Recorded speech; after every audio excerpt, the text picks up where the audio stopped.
जलती धूप के नीचे महाजन बाजार जीवन से भरपूर है, जिसकी जीवंतता डर और निराशा से कलंकित है।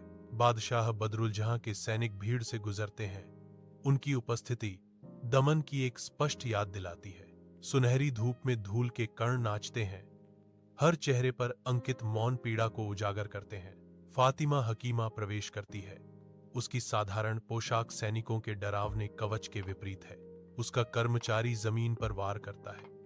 निराशा के बीच आशा की किरण। प्रिय भाइयों और बहनों, आपका लूटा हुआ अनाज अल्लाह की ओर से उपहार है। फातिमा की आवाज गूंजती है। एक धुंधली बस्ती में फातिमा हकीमा गरीब लोगों के बीच बैठी हैं। उनकी उपस्थिति आशा की किरण है। वह उनकी दुर्दशा को ध्यान से सुनती है। उसका चेहरा सहानुभूति और चिंता से भरा हुआ है।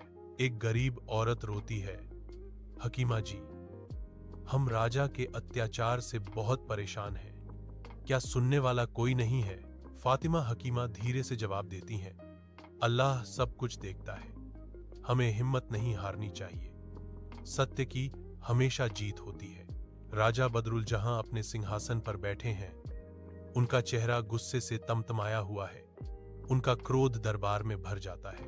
यह महिला लोगों को भड़का रही है। राजा बदरुल जहां गुस्से से गरजते हैं, उनकी आवाज गुस्से से कांप रही है। एक सैनिक घबराकर आपत्ति करता है, लेकिन महाराज, लोगों को उस पर बहुत विश्वास है। बादशाह बदरुल जहां दहाड़ते हैं, मैं कोई बहाना नहीं सुनना चाहता। उसे अभी बाहर निकालो। फातिमा को शाही दरबार में लाया जाता है।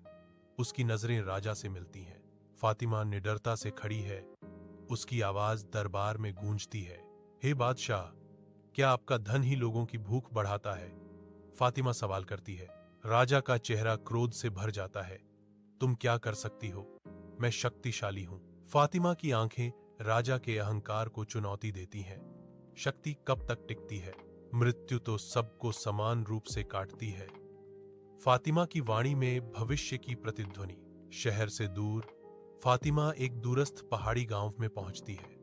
विशाल खुले आसमान के नीचे उसका निर्वासन शुरू होता है। प्रार्थना के बजाय फातिमा गांव की जरूरतों का ध्यान रखती है। उसके हाथ सांत्वना और सहायता प्रदान करते हैं। वह एक गरीब बीमार किसान को समर्पित है, जो उसकी थकी हुई जिंदगी में देखभाल और उम्मीद लाती है। फातिमा की देखभाल में जीवन फिर से खिलता है। गांव और उसके निवासियों को बदल देता है। ग्रामीणों ने फातिमा के प्रति हार्दिक आभार व्यक्त किया। उनके चेहरे उस गहन परिवर्तन को दर्शाते हैं जो उन्होंने प्रेरित किया है। शहर के ऊपर बादल भयावह रूप से जमा होते हैं। एक मौन खतरा मंडरा रहा है, क्योंकि नदियां सूख जाती हैं और फसलें एक निर्दयी धूप में मुरझा जाती हैं। शहर भूख से ग्रस्त है। बंजर सड़कों पर निराशा भरी चीखें गूंजती हैं, क्योंकि लोग उद्धार के लिए प्रार्थना करते हैं। फातिमा की आवाज निराशा से ऊपर उठती है, अल्लाह की ओर लौटें, एक दूसरे की मदद करें और दान दें। उम्मीद की एक किरण उभरती है, क्योंकि लोग साझा करना शुरू करते हैं। अमीर अपनी गलती स्वीकार करते हैं और गरीबों की मदद करते हैं। राजा शहर के परिवर्तन को देखकर डर से कांपता है और अपनी गंभीर भूल का एहसास बढ़ता है।